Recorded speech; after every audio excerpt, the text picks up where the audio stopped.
Gloria a Dios. Nosotros comenzamos anoche con esta conferencia escatológica acerca de Daniel capítulo 12, el sueño de la imagen. En el día de ayer nosotros repartimos material de apoyo. Yo pienso que deben quedar algunos todavía por ahí. Cuando el culto termine, si usted no vino ayer y quiere llevarse uno, si logra alcanzarlo, puede hablar con el hermano Esaú. Pero de toda manera, todo lo que nosotros hablamos ayer está aquí en el capítulo 2 y queremos terminar exactamente como comenzamos, diciéndole a este pueblo de hoy en día lo mismo que Dios le dijo al pueblo cuando se escribió Daniel capítulo 2.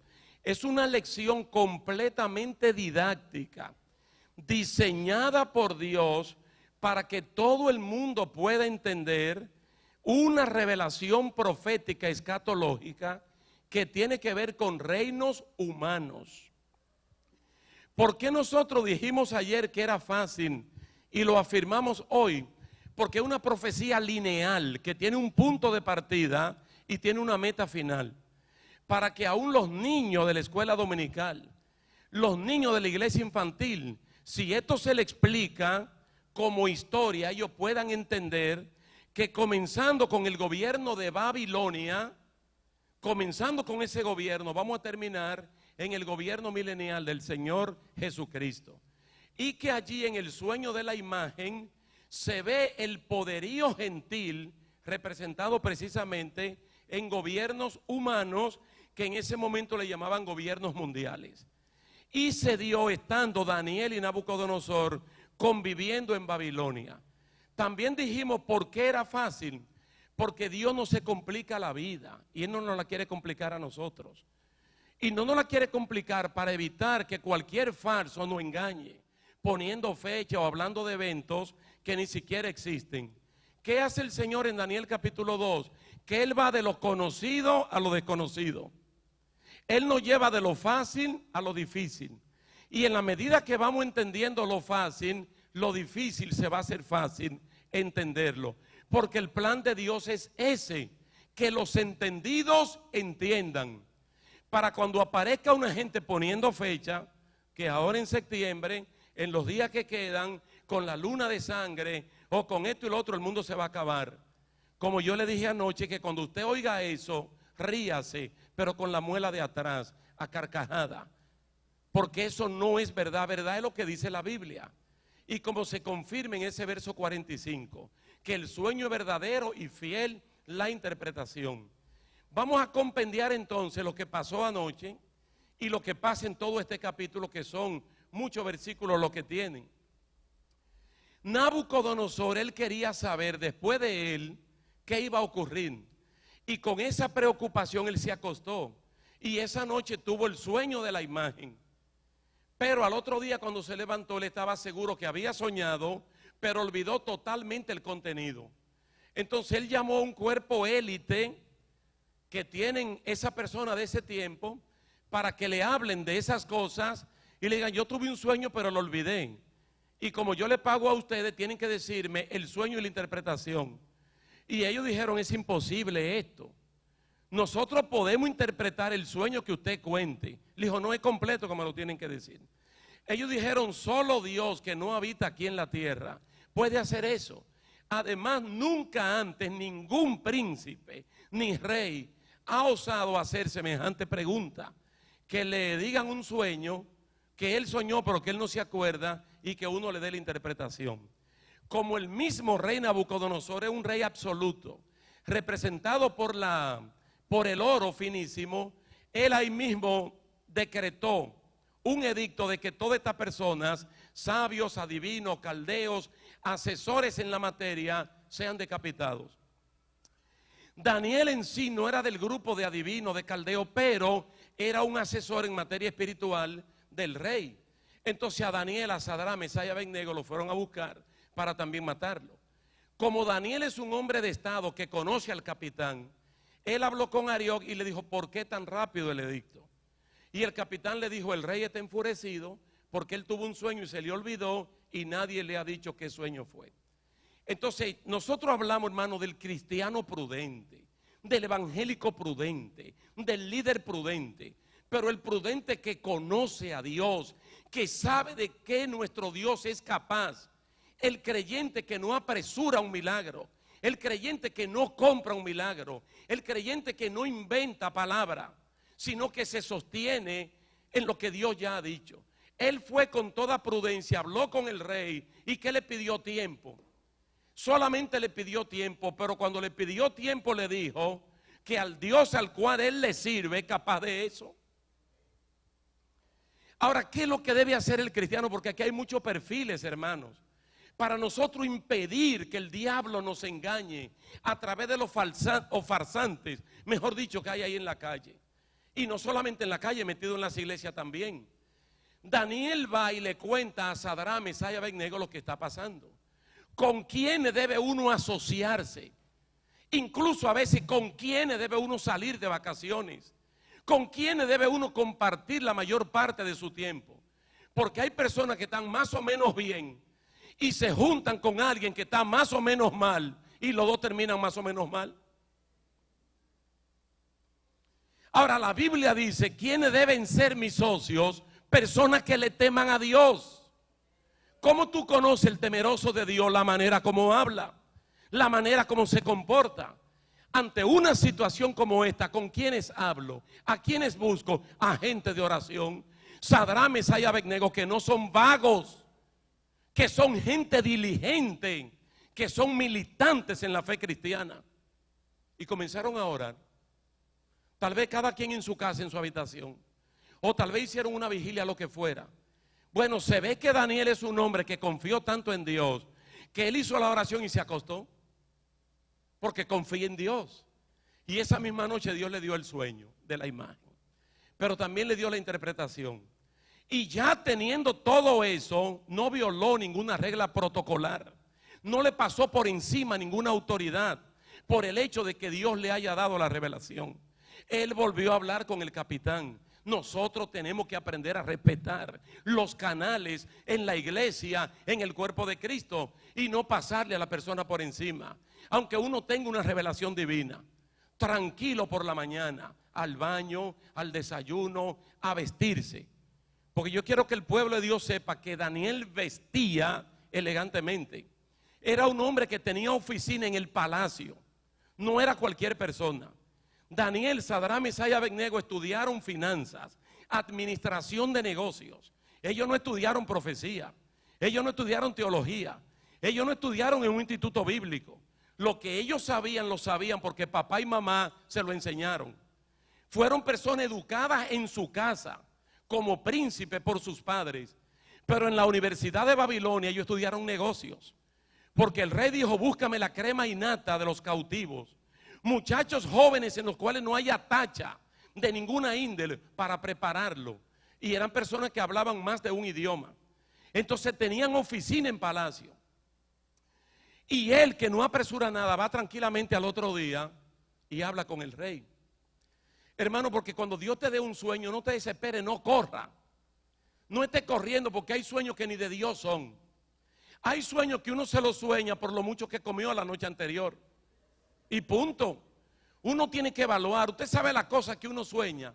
Y ahí andan personas arreglando sueños, pidiendo el número de la cédula para jugar el terminal en la lotería, o pidiendo tantos números para entonces buscar la dirección de Dios por la vía incorrecta. Usted tiene un sueño, estése tranquilo porque hay sueños que se desvanecen. Pero cuando un sueño es de parte de Dios, tiene sentido, tiene contenido. Uno no está inventando. Porque después dicen, no, era mengano, era fulano, era sutano. Dios no trabaja así. Dios no trabaja así. Usted ve que hay gente soñando y contando. Lo piden hasta una oportunidad para contar esos disparates. Y luego uno en el amor del Señor le da la oportunidad y trastornan al pueblo de Dios completamente. Porque lo que tienen es un contenido disparatoso. Porque no hay claridad, no hay nada de Dios. Este hombre sí tiene algo de Dios.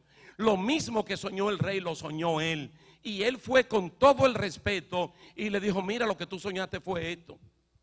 Y este tipo abrió los ojos grandemente. Dijo, eso fue lo que yo soñé. Pero además de eso, yo te tengo la interpretación. Porque la gente que no son de Dios acomodan las cosas según la carne, no según el espíritu. Por eso es que Dios no confía en esa gente. Él confía en los siervos y en la sierva de Él que oran, que ayunan, que leen la palabra, que la guardan y la practican. Dios confía en los militantes, no en la gente vago, en los haraganes, sino en las personas que están donde deben estar. Aquí viene la interpretación porque tenía que darla a Él. No iba a permitir que los adivinos, mágicos, caldeos, dieran ellos la interpretación de la cosa de Dios. No, un siervo de Dios. Y este hombre llega allí no diciendo, yo soy Daniel. Y Daniel, todo el mundo aquí sabe que Daniel, Sadrach, Mesach y Abednego, ¿con qué nota se graduaron? Summa cum laude. Y superaron 10 veces al que le quedó más cerca. Daniel, Sadrach, Mesach y Abednego, si ellos sacaron 100, el que le quedó más cerca sacó 10. Porque eran muchachos que le temían a Dios. Y lo primero que decidieron en un país extraño, donde cambian cultura, nombre, comida y dioses, fue permanecer fieles a Dios. Y más adelante se agregó a ese grupo una jovencita que se llamaba Adasa, que viviendo en un país con un primo que la adoptó como su papá, como su hija, esta muchacha mantuvo su virginidad y nunca le dio su cuerpo a ningún bandido por la calle, viviendo sin su mamá y sin su papá. Porque cuando hay temor de Dios, uno le es fiel a Dios hasta en el mismo infierno, si fuera posible. Entonces entran con esa interpretación y le dicen, lo que tú viste fue esto. Ahora bien, esa cabeza de oro fino, ese eres tú. Y Dios te dio todo lo que tú tienes, las aves, los animales. Y hombre, tú lo gobiernas porque Dios te dio eso. Ahora tú estás preocupado en el reino que viene después de ti. Sí, viene otro, representado por el pecho y los brazos de plata. Es inferior en calidad, pero más extenso en territorio y en tiempo. Y después de ese se levantará otro representado por el bronce, el vientre de bronce y las caderas, que es el reino de los griegos. Y después del de los griegos, representado por la pierna de hierro, viene el de los romanos. Y después del de los romanos, entonces viene el reino confederado, que es el último donde se leyó la palabra del Señor en el verso 44, que eso está compuesto de hierro y de barro. Pero no se pueden unir el uno con el otro porque el barro y el hierro no tienen esa afinidad. Mientras tú estabas viendo eso, una mano que no tiene que ver con manos humanas, cortada desde el cielo, vino y le dio a la imagen y la desmenuzó y fue convertido en polvo. Entonces le está hablando de algo extra, que es la piedra que no es parte de la imagen. Precisamente ahí fue que nosotros quedamos. Entonces la explicación que tiene todo el sentido para que los niños que ya fueron despachados a la iglesia infantil, si hubiesen estado aquí, entendieran esto tan claro como cualquier adulto lo puede entender.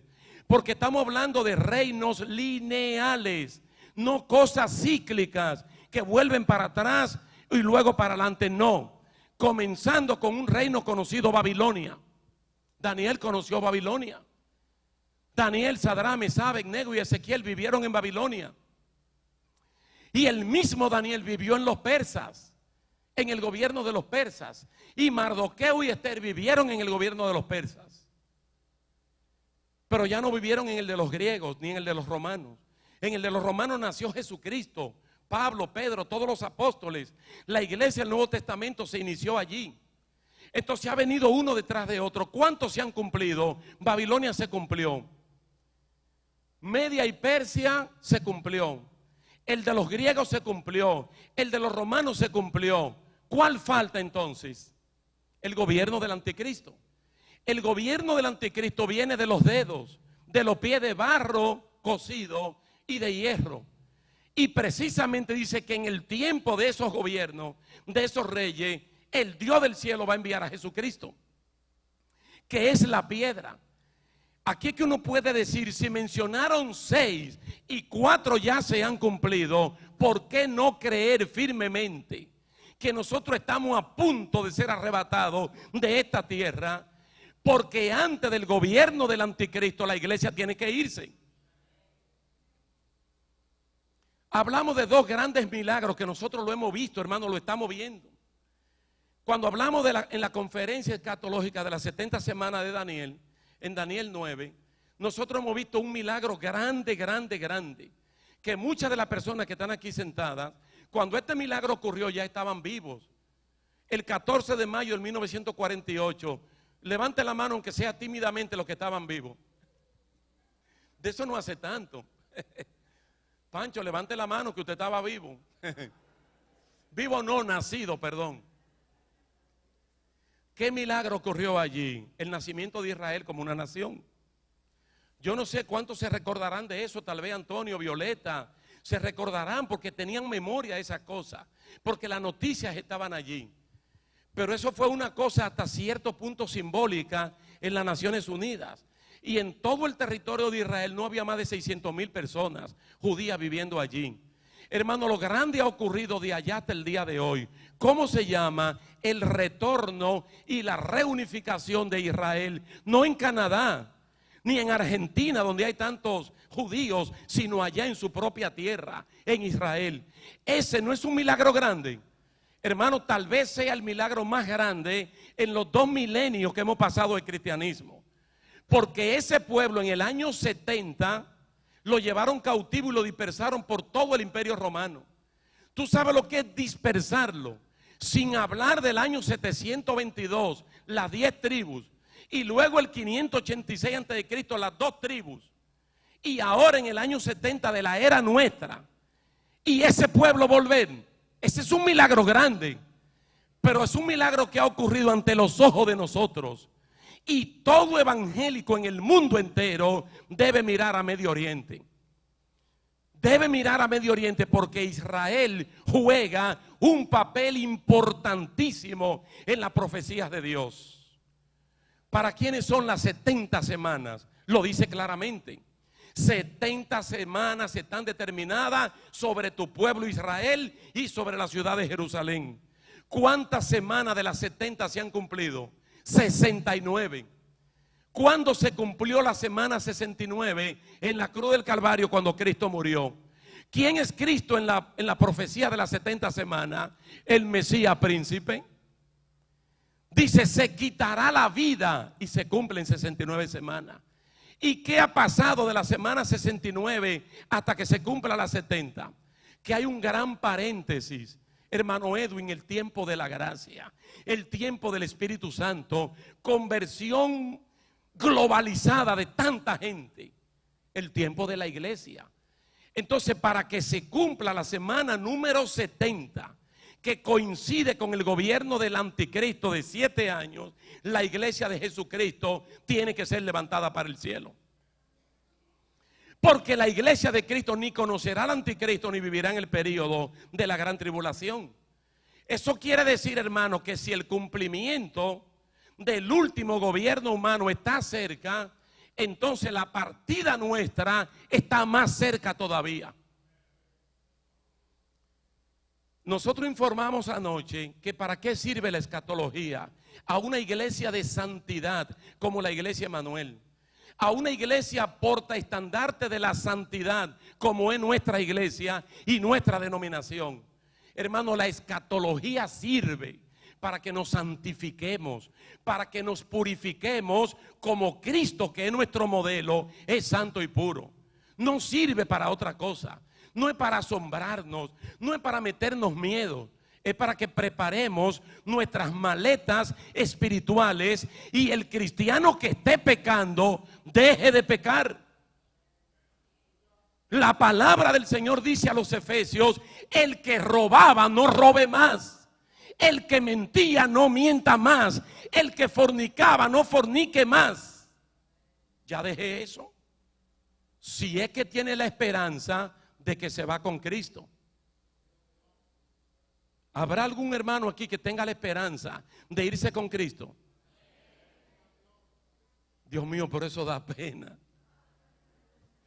No de que nos vayamos con Cristo, sino los pocos que nos vamos con Él.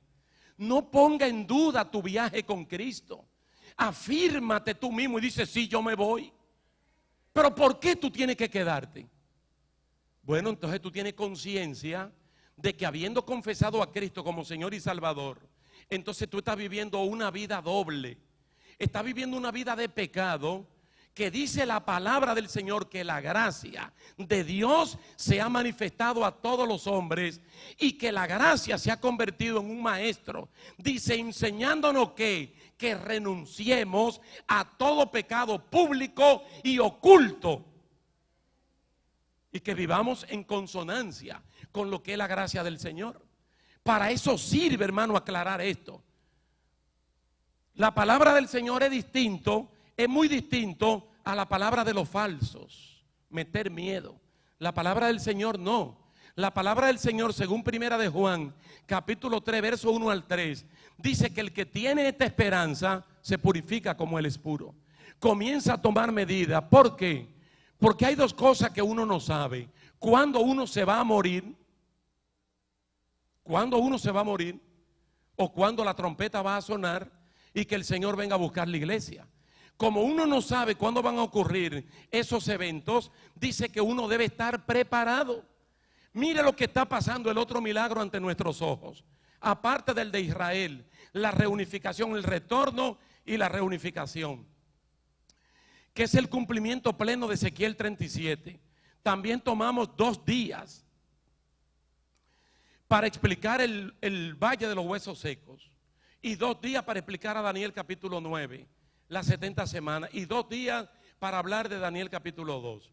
El mundo hasta el año 1989 estaba dividido, polarizado, 2 grandes potencias: la Unión Soviética y el mundo occidental liderado por los Estados Unidos, Europa occidental y todos los que estamos para esta parte. Pero hermano, el año 1989 pasó un milagro grande también, y es que realmente la era del comunismo soviético terminó. Esa revolución bolchevique de octubre de 1918 terminó con Mikhail Gorbachev, el hombre que popularizó 2 frases grandes: la perestroika y el glasnost, la apertura, la transparencia, porque allí había un gobierno muy adentro, muy cerrado, precisamente con una economía que no era ni siquiera de mercado, sino centralizada por ellos. Entonces esto llevó a la ruina económica a la Unión Soviética, la unión de países socialistas soviéticos que giraban alrededor de Rusia. Pero ¿qué fue lo que me enseñaron a mí en mi tiempo, en mi secundaria, en mi primaria? ¿Qué era lo que decían mis padres y mis abuelos? Que algún día el comunismo iba a gobernar el mundo entero. Comunista queda China y es más capitalista que Canadá y Estados Unidos. Y queda Cuba y queda Vietnam y algunos otros países, pero no tienen esa gran incidencia. Los mismos rusos dicen que son, pero en el fondo ya lo que hay una economía de mercado abierta también, porque todo el mundo se le está buscando en este gran mercado. La idea es, mis hermanos, que eso cayó, y esa Europa, Daniela, que estaba dividida Europa, y Europa es el mismo imperio romano, que estaba dividido en Oriente y Occidente, en los países comunistas y en los capitalistas, se cayó la cortina de hierro. Entonces un milagro grandísimo de que ahora Europa es una sola, aunque cada nación sigue siendo lo que siempre ha sido. Pero hermanos, antes de eso, en el año 1957, en marzo, o mejor dicho, en el año 56, marzo, en Roma, la capital de Italia, se asociaron algunos países para fundar ese tratado. Y el tratado que lleve a fundar el mercado común europeo, que entonces se fundó el siguiente año. Y comenzaron 6 naciones, después se agregaron 3 más, después se agregó una más. Entonces por mucho tiempo eran 10 naciones que habían en el mercado común europeo. Ahora, cuando cayó la cortina de hierro, todos los países que anteriormente eran comunistas aplicaron para ser parte de la Unión Europea, como se llama ahora. Pero la Unión Europea es el mismo imperio romano, hermano, volviendo en este tiempo. Porque el sueño de la imagen, dice la palabra, que es verdadero y que la interpretación es fidedigna. Y la imagen no es de un animal, no es de un edificio, es de un ser humano. Va desde la cabeza hasta los pies. Y cada parte del cuerpo representaba un reino. Cabeza, Babilonia. El pecho y los brazos de plata, Media y Persia. El vientre con las caderas, los griegos. Todas las piernas, el imperio romano. Pero falta uno, que es el de los pies. Y en unos pies normales lo que hay son 5 dedos y 5 dedos 10. Y así mismo se expresa. Y entonces dice que ese último gobierno confederado es un gobierno de alianzas. Ahora que hay tanta facilidad en Google, usted pueden poner el Tratado de Roma, que es el que funda la Unión Europea. Así pongan Tratado de Roma y van a ver que eso comenzó en el año 56 y que en el 57 comienza Europa a reunificarse.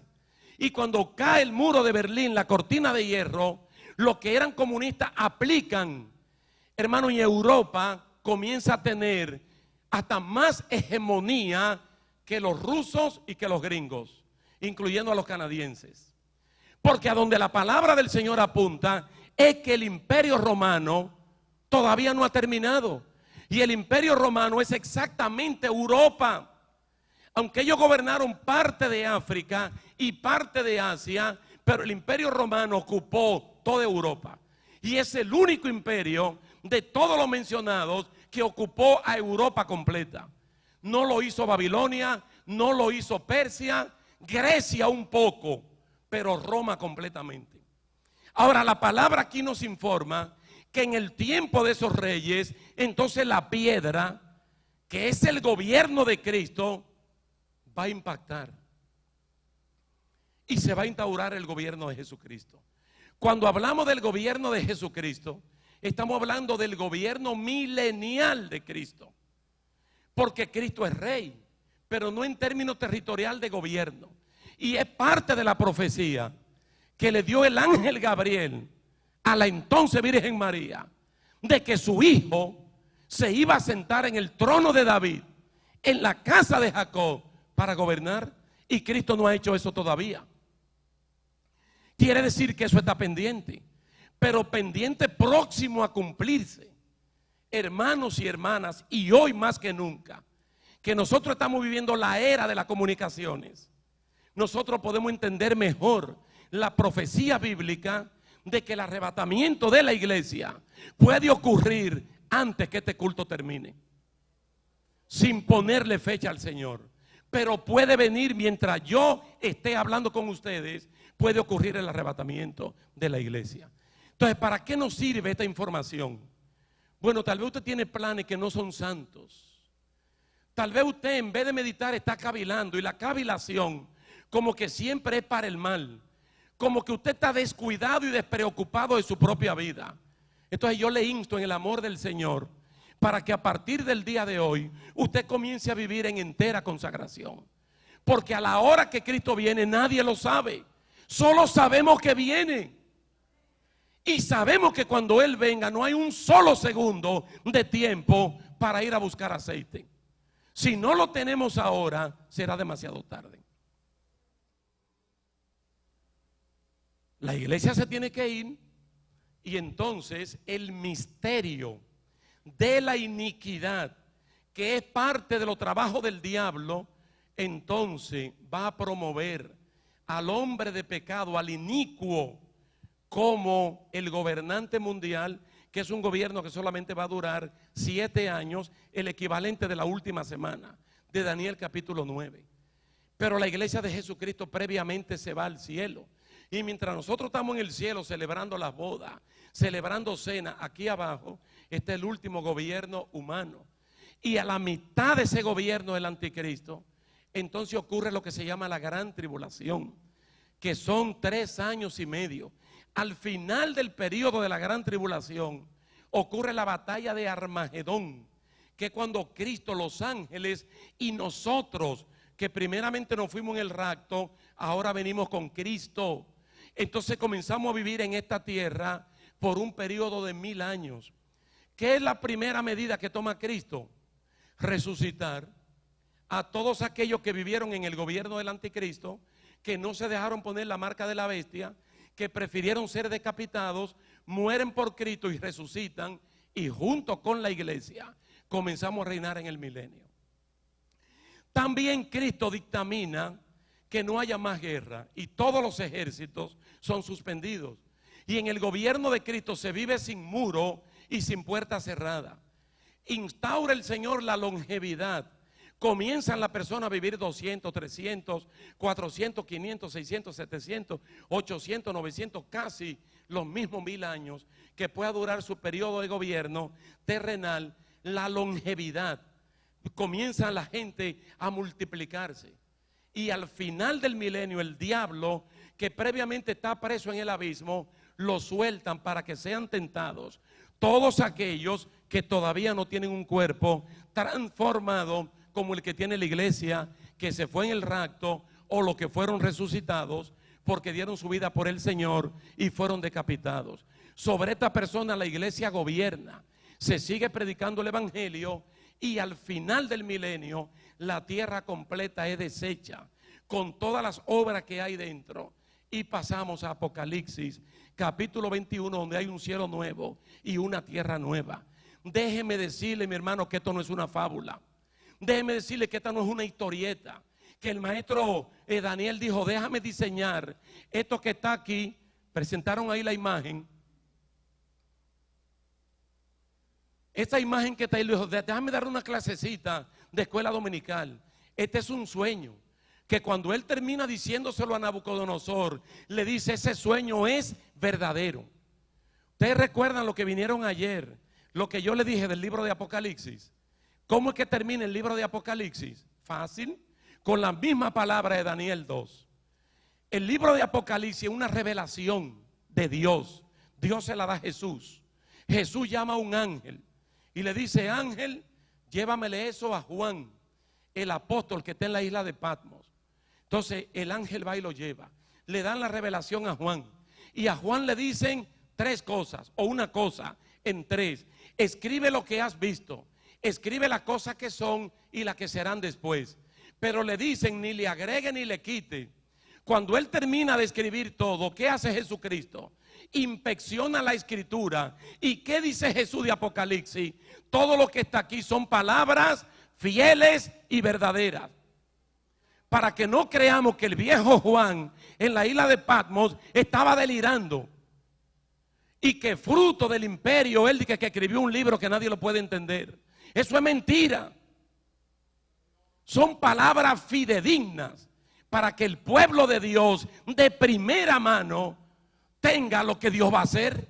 Y sabiendo lo que Dios va a hacer, cambiemos nuestra manera de vivir y seamos santos, no mañana, sino hoy. Entonces esto que está aquí es verdadero. Y esa piedra que viene rodando, que es Cristo, ese es su gobierno milenial, del cual usted y yo vamos a participar. Vamos a tener, hermano, el privilegio de ser reyes y sacerdotes en ejecución en el gobierno de Cristo. Ya nosotros lo sabemos. ¿Qué dice Daniel? ¿Qué dice la palabra por boca del apóstol Pedro? ¿Qué dice Juan en Apocalipsis? Que los entendidos van a entender.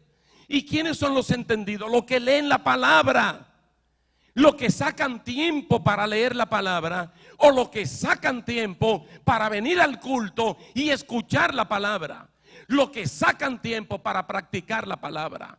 No hay diablo que los engañe.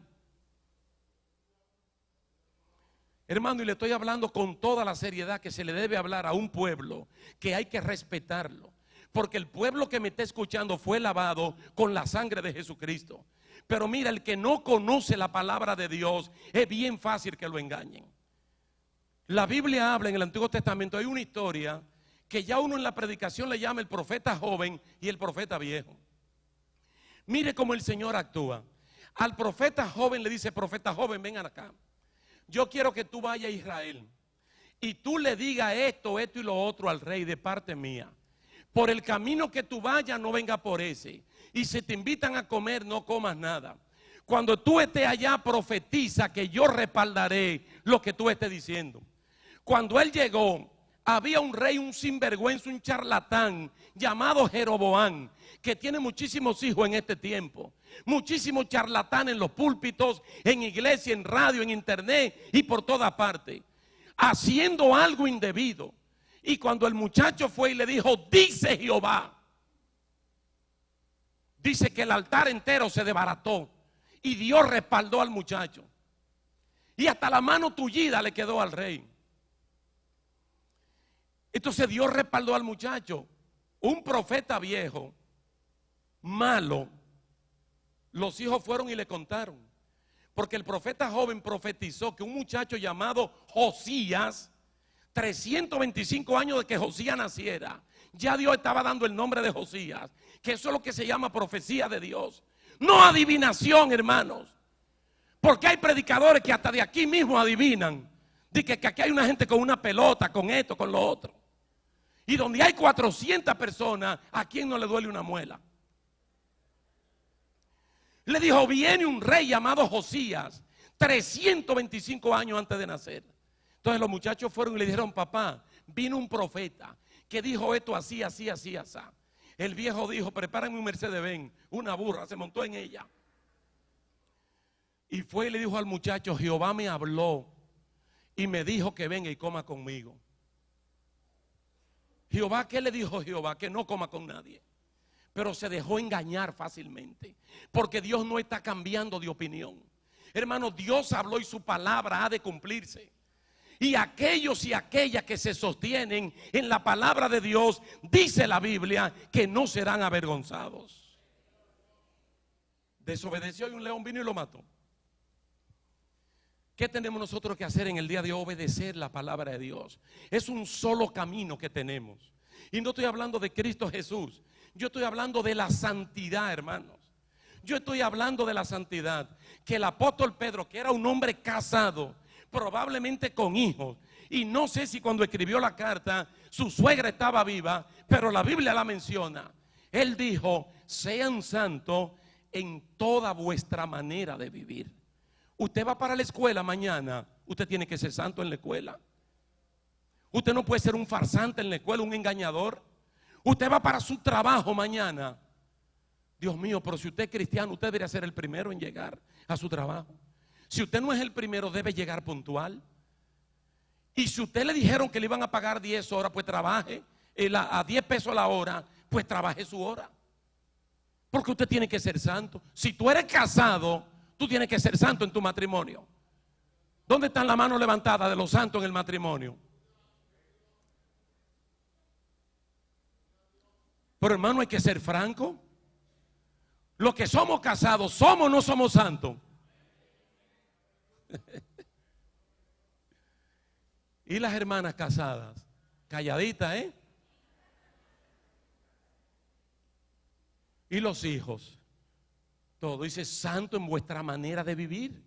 Nosotros tenemos que ser santos en todo, en absolutamente en todo. Para esto sirve esta información, porque es que ya Dios me ha dicho lo que va a ocurrir. Y yo tengo que prestarle atención, no es a los mandamientos de los hombres, no es a la palabra de los hombres, y mucho menos de los farsantes, es a lo que dice la palabra de Dios.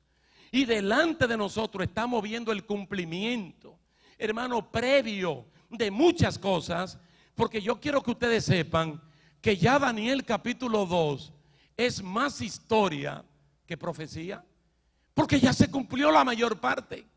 Ahora vamos a la historia, estudiamos a Babilonia, estudiamos a los persas, estudiamos a los griegos, estudiamos a los romanos y estamos estudiando a Europa.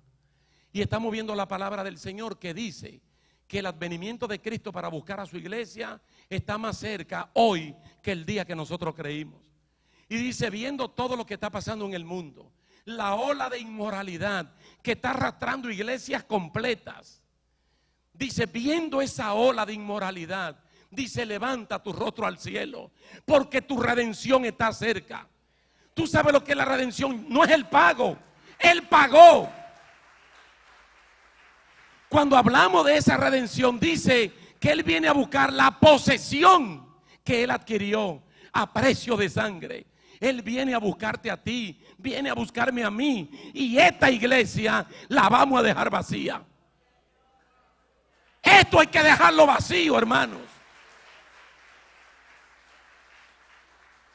Todos podemos irnos con Jesucristo, porque a Cristo no lo detiene nadie. El asunto es si uno logra subir.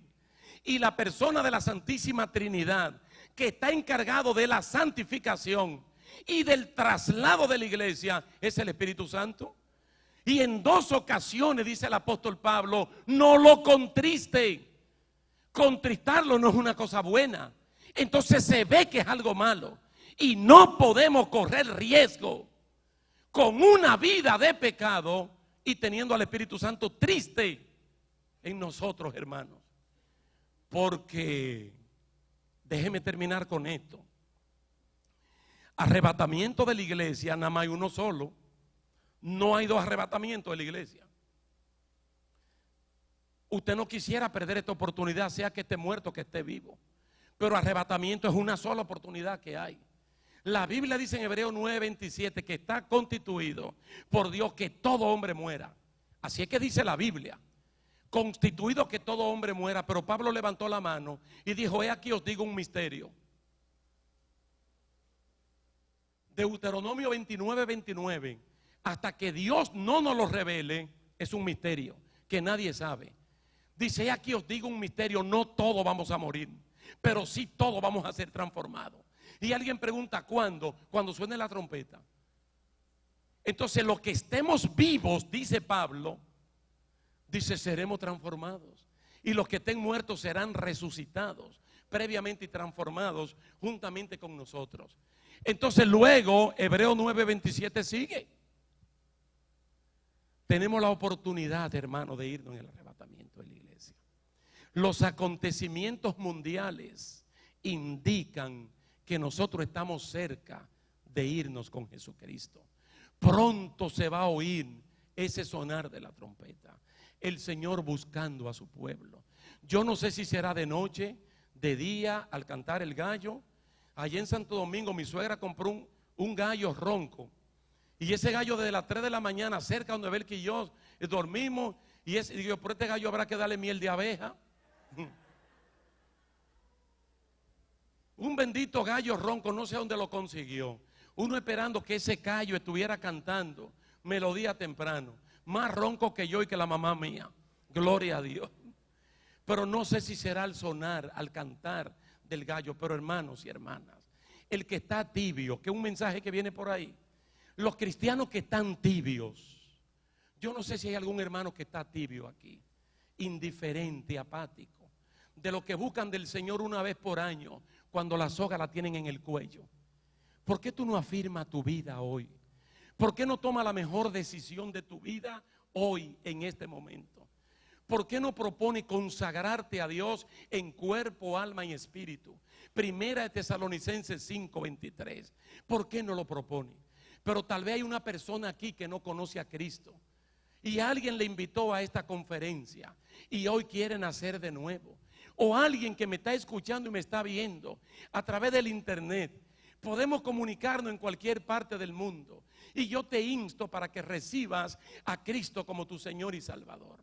Allí donde está, reconócete como un pecador, como alguien que no puede por sí mismo.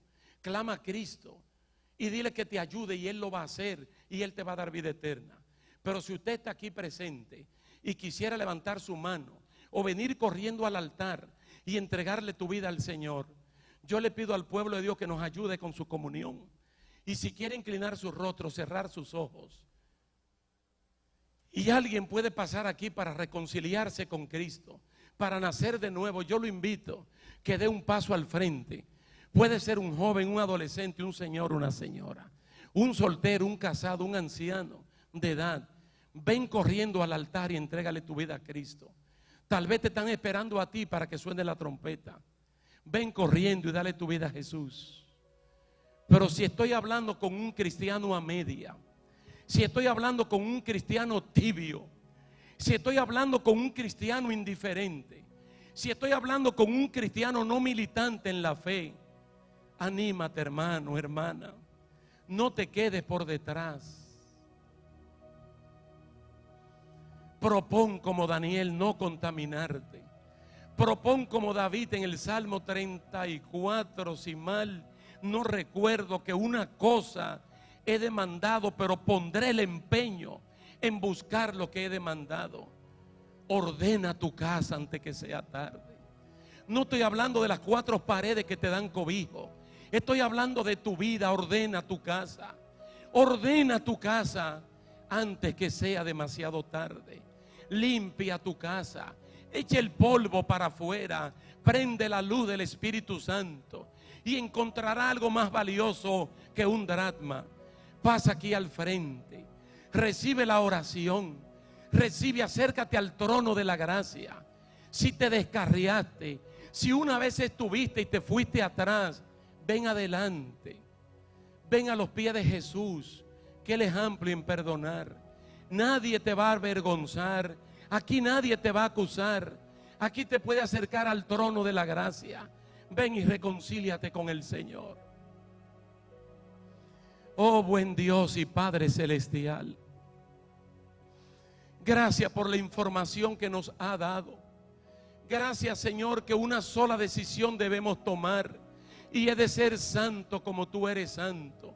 Santo en nuestra manera de pensar, santo en nuestra manera de hablar, santo en el temperamento, santo en el carácter, santo, Señor, en nuestra personalidad, santo en el estatus civil que ahora tenemos. Oh Señor, ayúdanos. Cosa que cuando suene la trompeta, esta iglesia, este local se quede vacío.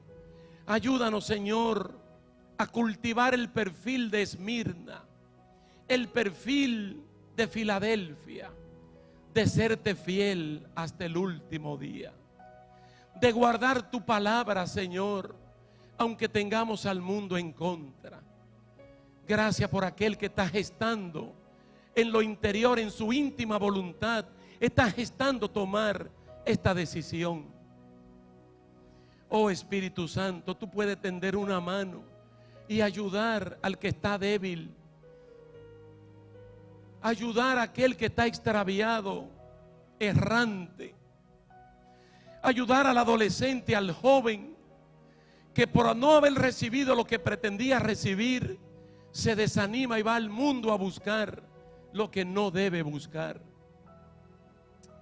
Oh Dios mío, tu palabra dice en primera de Timoteo que la venida de Cristo nos libra de la ira venidera. Qué terrible sería vivir en el gobierno del anticristo, morir decapitado, cuando ahora vivimos en el tiempo de la gracia. Ayúdanos, Señor, de manera colectiva. Ayúdanos como iglesia. Comienza por nosotros, comienza por el altar, mi Dios. En el nombre de Jesús. Gracias, Señor. Gracias, Señor.